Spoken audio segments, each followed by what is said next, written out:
How's everybody doing? Welcome. My name is Jordan Glasgow, product manager at Dolby, and I have the pleasure of introducing Mr. Chuck Ainlay.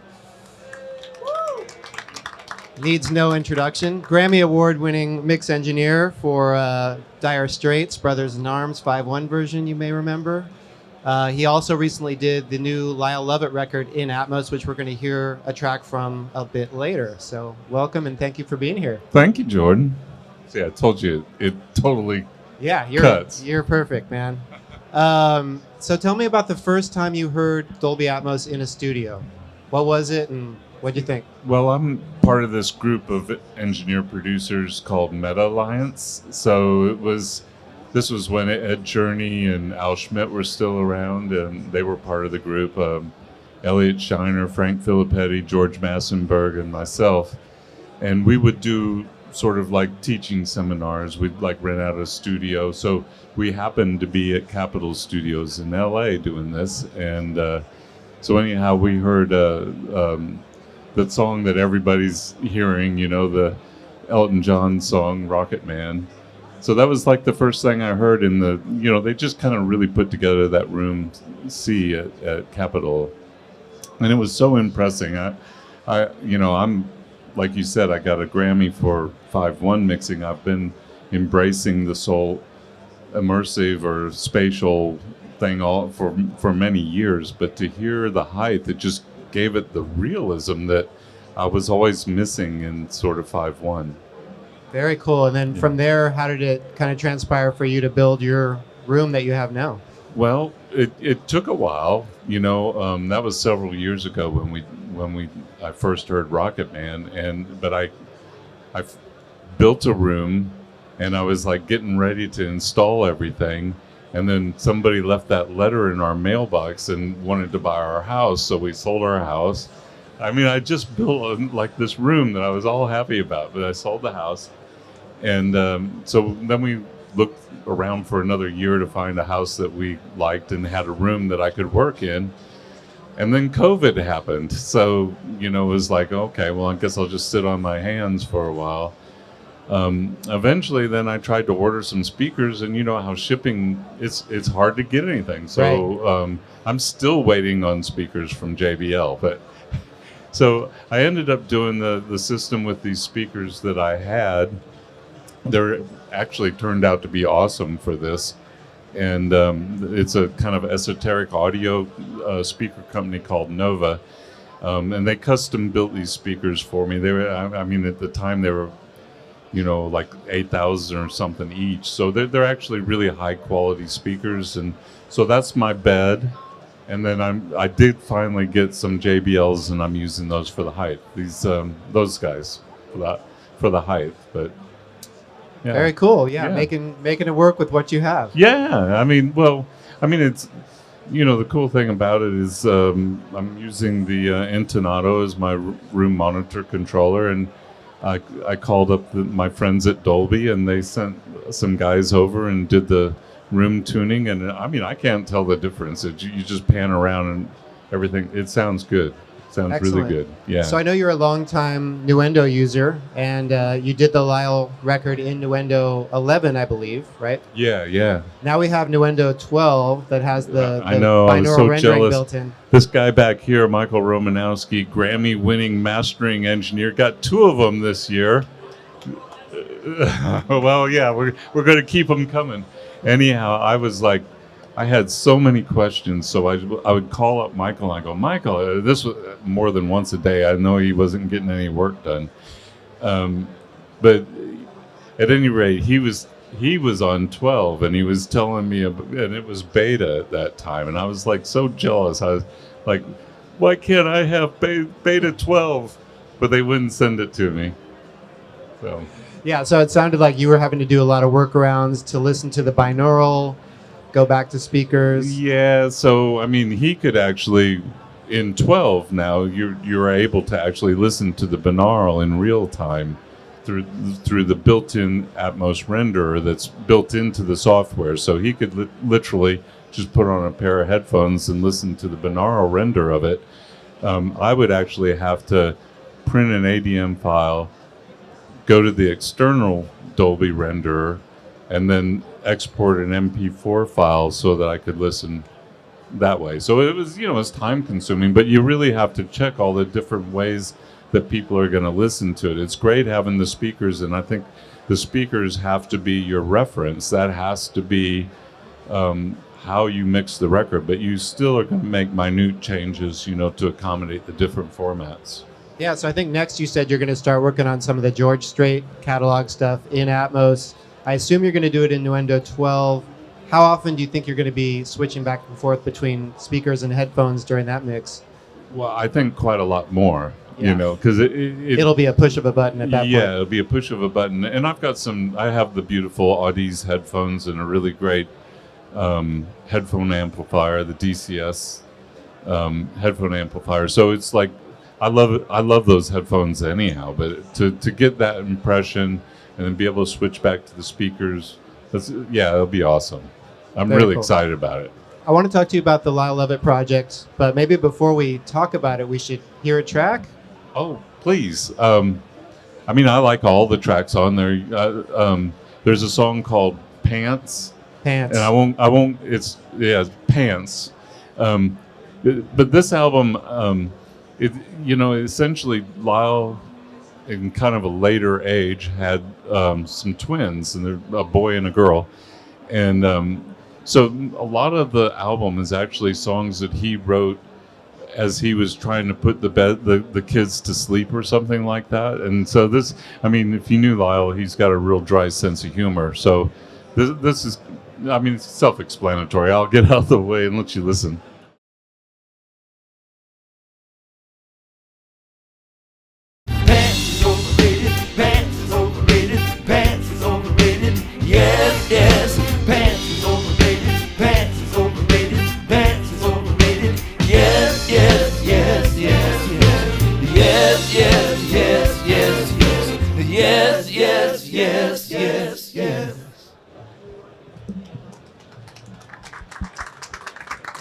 That sounds amazing.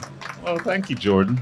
Lyle hasn't had a new album out in 10 years. It's kind of hard to believe, but he's been touring all this time. But he said, until he felt like he really wanted to go into the studio and make a record, it took him this long. And we had done a lot of work together over the years, but I had never produced him. And he was just in town, and we were like hanging out together. And he said, I want to make another record. He said, but you want to produce it? And I go, well, hell yeah. So I love Lyle. He's one of my pals.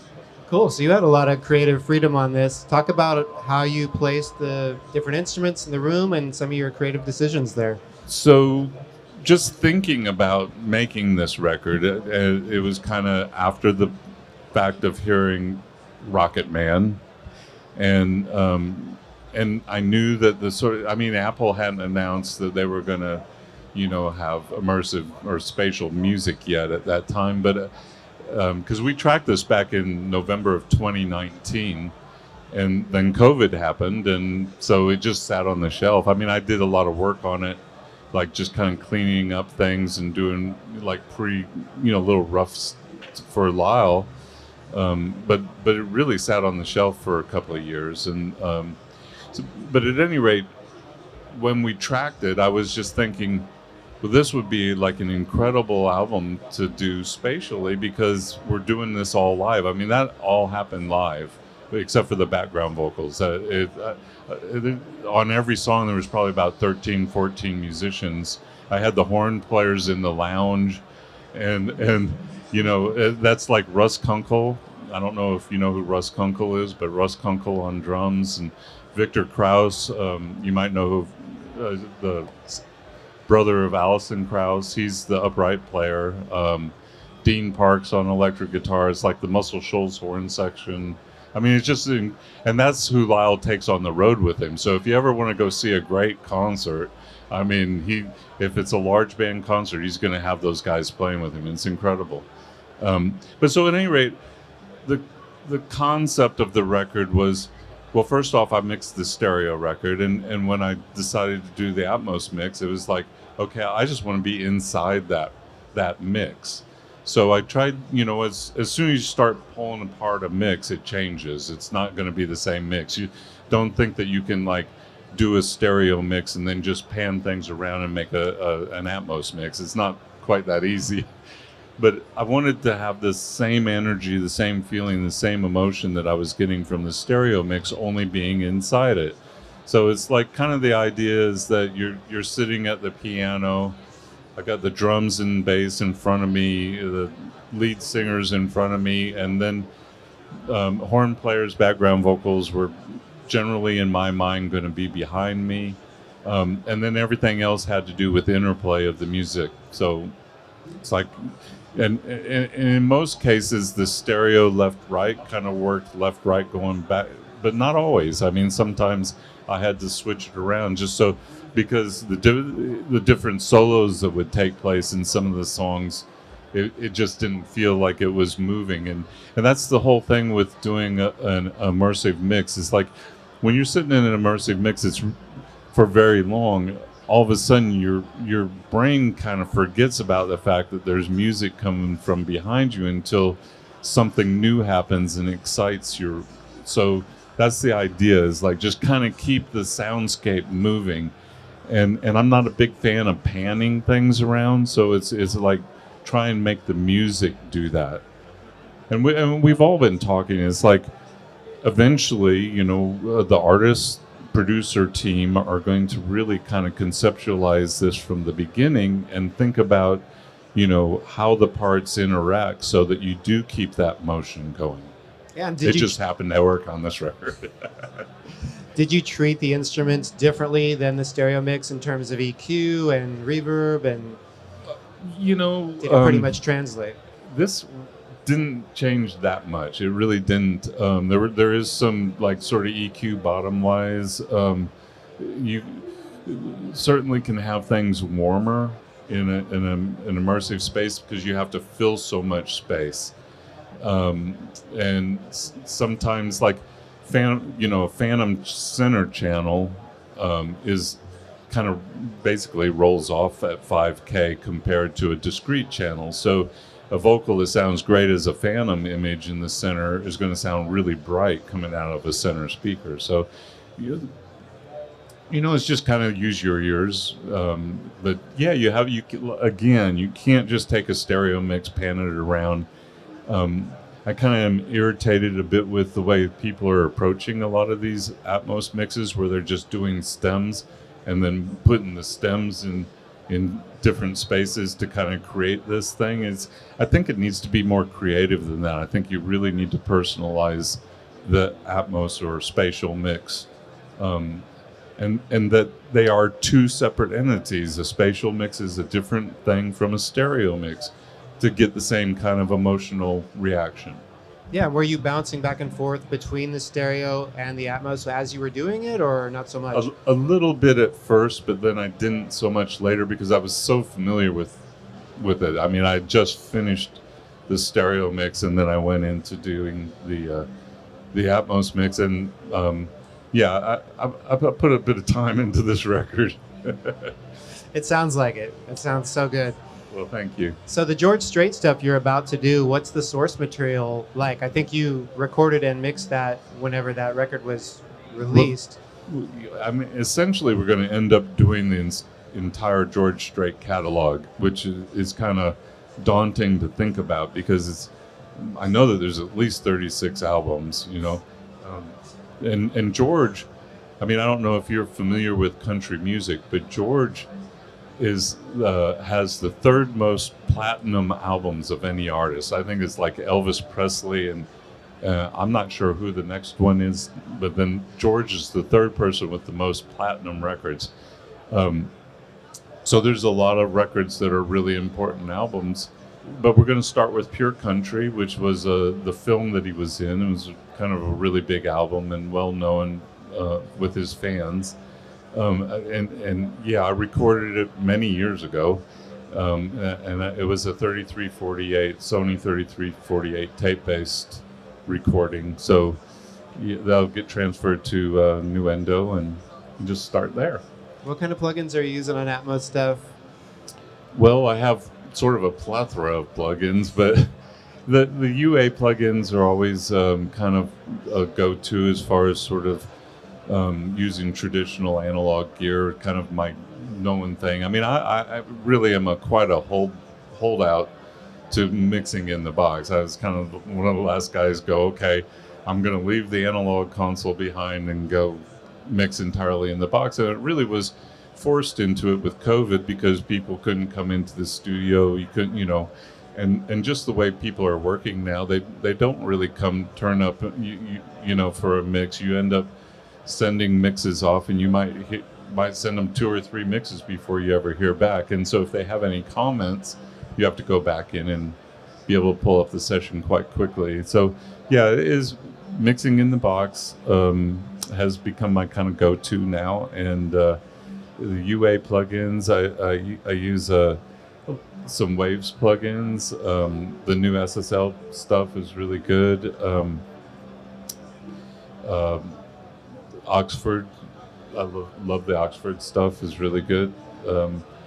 My favorite EQ is the George Massenburg EQ. It's just incredible, and I hear that his compressor is amazing, but he doesn't make it in a VST, so I can't use it. So, oh man. Yeah, I mean George is a friggin' genius, but yeah, we love George. So I see the mastering engineer for the Lyle Lovett project right over there. Talk a little bit about how it was, the workflow in terms of working with Michael or any mastering engineer on an Atmos project. Well, to begin with, I mean, I think it's kind of hard to master an Atmos project because it's not just like a stereo mix. The mix is scalable. So you've got like a bed and you've got objects, and how do you deal with that to master all that? There is no like final 2-mix compressor or multi-channel compressor. The dynamics all have to be kind of done on individual channels. So, I mean, Michael could tell you exactly what it is and how he does it, but we are both Steinberg Nuendo users. So basically what I did is I exported an ADM file, and that's what Michael worked from. But I believe what he does is he opens up the ADM file and is able to actually work on individual objects and beds and do the EQ, do tweaks. Like if he thinks my vocal's too loud, turn it down. Yeah.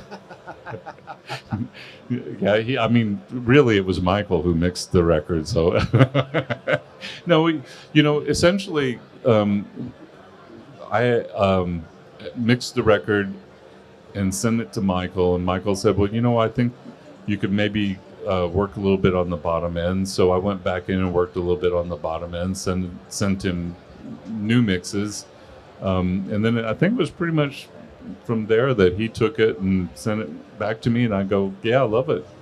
So cool. It was such a pleasure, but it's not quite that simple because, like I said, daily 2 or 3 or 4 times a day I was calling up Michael with questions. So I hear he does free tech support on the side. Yeah. I haven't given you a demo yet, but we have a tool called the Dolby Atmos Album Assembler, which is a mastering tool for Atmos. It's in beta right now. It's right over here, but Michael's been working with us on that tool as well. Oh, I think cool. He was testing it maybe while he was helping you. Oh, he did a little bit in Nuendo, maybe, and a little bit of that. Well, he didn't let me in on that. So, I don't want to put words in his mouth. He must have signed one of those agreements not to talk about it. He might have done that, yeah. So one thing that has happened recently is Steinberg added Atmos to Cubase Pro as well as Nuendo. Oh, you're kidding. Yeah, and so you can get Cubase Pro 12. Does a lot of Atmos stuff. It's very powerful. You can get it for $549.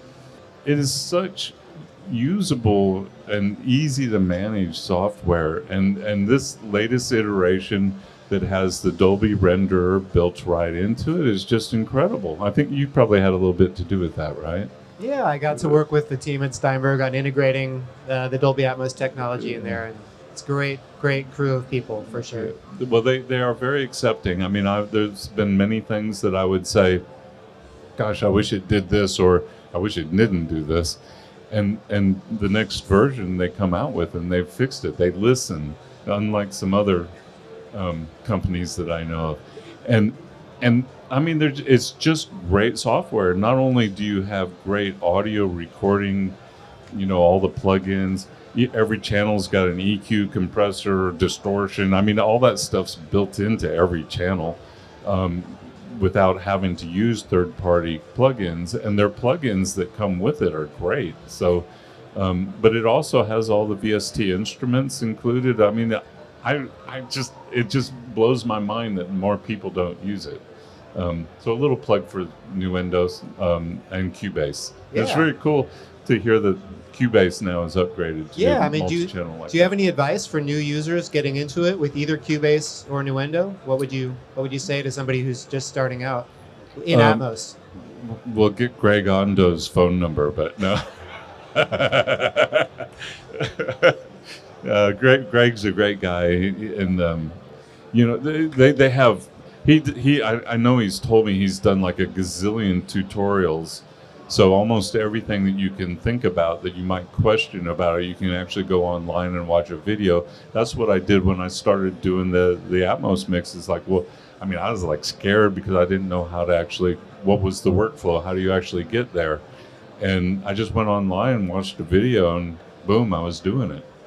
Most consumers are going to be hearing this on headphones, but over time that's going to evolve as we have playback environments in more places and more people's homes, and that's a really exciting thing.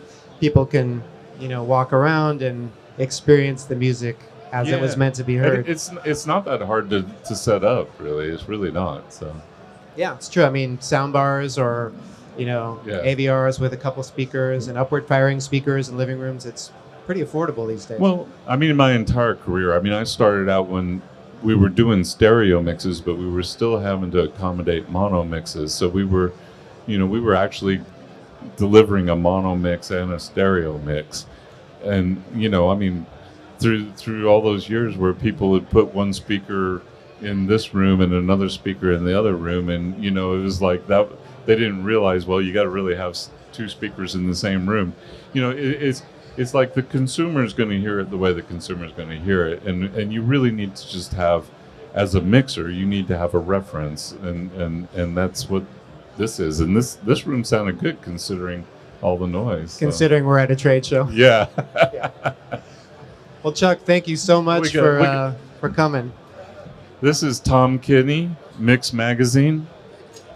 If you could talk about the vocal on Lyle Lovett, because in the last 3 years of this infancy and experimentation, a lot of people are wondering about the center channel. Could you talk a little bit about the vocal in the center instead of out in the center?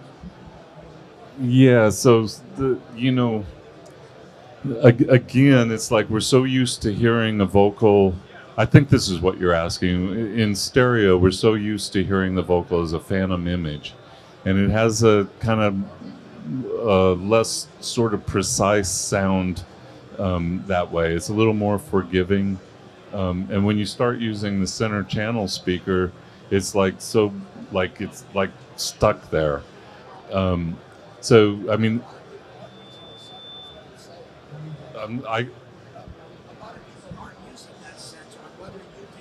Oh, yeah. Well, I did. So Tom said a lot of people are actually not using the center channel, so they're using divergence to just create a phantom center for the vocal. And for me, I really wanted more of the preciseness of Lyle, because Lyle's got a very interesting voice. It's got a lot of character to it, and I thought it was actually really appealing for Lyle to be more.